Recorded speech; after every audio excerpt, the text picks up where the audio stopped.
सास का आदान प्रदान। वे दूसरे की थाली में घी ज्यादा दिखता है, कहावत है ना। तो उसी कहावत से प्रेरित होकर ये कहानी सुने। मीरा अपनी सहेली सीमा से कहती है, क्या रे सीमा, तेरे जैसी सास भगवान सबको दे। कोई रोक टोक नहीं, कोई बोलियां नहीं, आराम से रहती है और आराम से रहने देती है। एक मेरी सास है। माना कोई रोक टोक नहीं है, लेकिन दूसरी कई परेशानियां हैं जो मेरी सास के साथ है, तू नहीं समझेगी।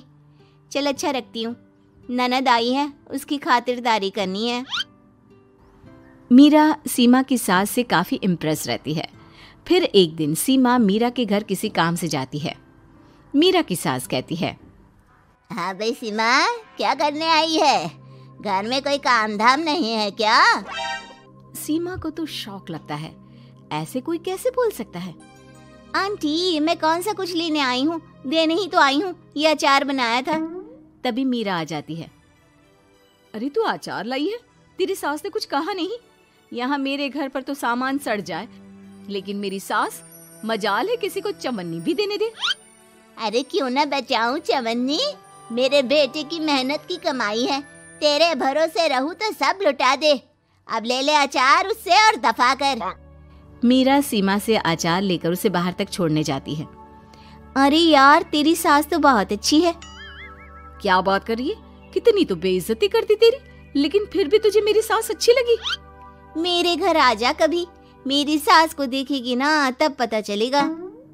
अरे इससे ज्यादा बुरा क्या हो सकता है।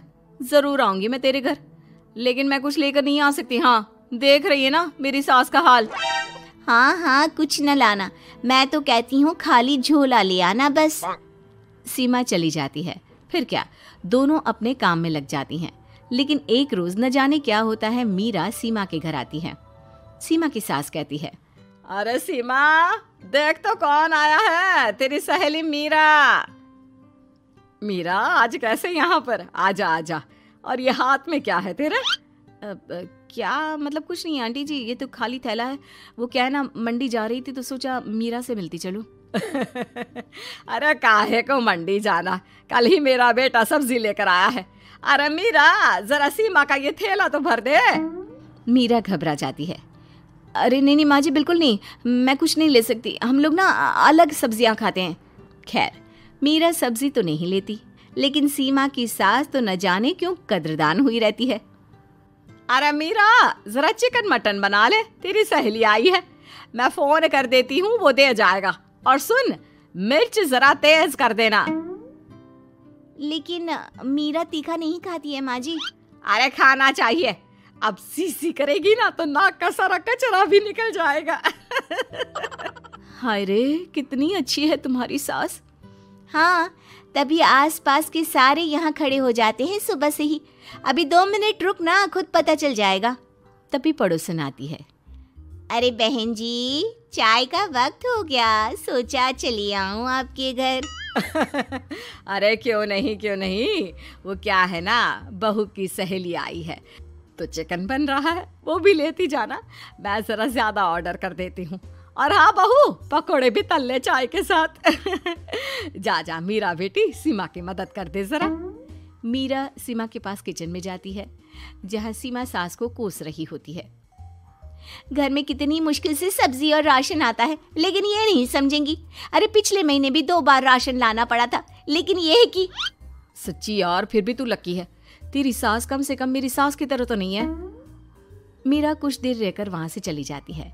दोनों बहुएं किसी तरह सास के साथ दिन काट रही थी कि एक दिन सीमा कहती है, नहीं नहीं माँ जी, बस करिए, तंग आ गई हूँ मैं आपसे। मैं अब आपके साथ नहीं रह सकती। एक बार, बस एक बार आप मेरी सहेली मीरा की सास की तरह बनकर देखिए। अरे कितनी अच्छी इंसान है वो, कितना सोचती है घर के लिए। दूसरी तरफ मीरा, माँ जी कैसी हैं आप? कुछ तो सोचा करिए, समाज नाम की भी कोई चीज होती है। बस एक बार मेरी सहेली सीमा की सास की तरह बनकर देखिए। अरे कैसे जी जाती है जिंदगी, उन्हीं से पता चलेगा। दोनों की सास को आता है गुस्सा। अरे भाई, कोई छोटे बच्चे तो है नहीं जो किसी के साथ तुलना कर दे और वो कुछ ना कहे।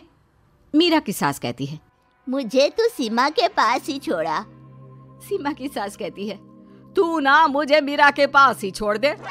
दोनों एक दूसरे से सलाह करती हैं और सासों का किया जाता है आदान प्रदान यानी एक्सचेंज।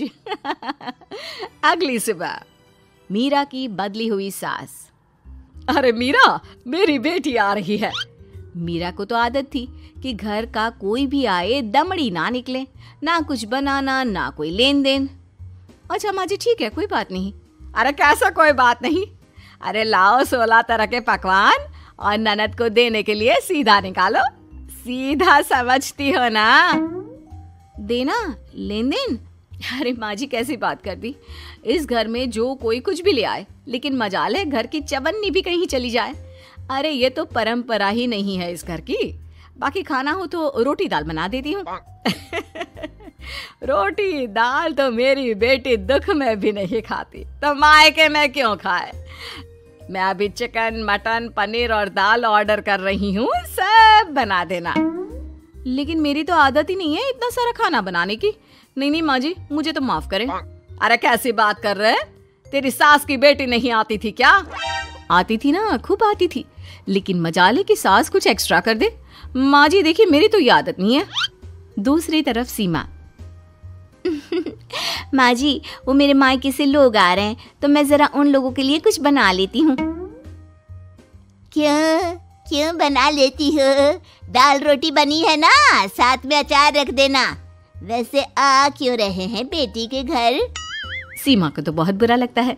कहाँ तो उसकी सास पड़ोसी के कुत्ते को भी घी की रोटी खिलाती है, और कहाँ ये मीरा की सास जो उसके मायके वालों के लिए सूखी रोटी अचार रख देने की बात कर रही है। वो मेरी भाभी आई है ना, नहीं तो शादी के बाद भाई पहली बार आ रहा है। हाँ तो उन लोगों को बोल दो, हमारे घर का रिवाज है सास के लिए 10 साड़ी हार और सजावट का सामान लेकर ही आना, समझे? सास तो बोली जा रही थी, लेकिन सीमा को कुछ समझ में नहीं आ रहा था कि वो क्या करे। सीमा का पति। अरे सीमा क्या हो गया? तुम्हें तो माँ से बिल्कुल ऑपोजिट चाहिए थी ना। कहाँ माँ हर किसी के आव भगत में तुम्हें लगा कर रखती थी, लोगों से खूब मिलती, घर का सामान बांटा करती थी। अरे याद है ना, तुम्हारे घर वाले आते थे 1 पैकेट लेकर और जाते थे पूरे 10 थैले के साथ। अब आएंगे 10 पैकेट लेकर और जाएंगे खाली हाथ। सही है? नहीं, मुझे नहीं चाहिए ऐसी सास, ये सब तो मुझे पता ही नहीं था। सीमा घबराकर मीरा की सास को लेकर उसके घर जाती है, जहां मीरा। सीमा ले जा अपनी सास भाई। हाँ, मैं भी तेरी सास वापस ही देने आई हूँ। चलो मम्मी जी, मेरे लिए तो आप ही सही हो।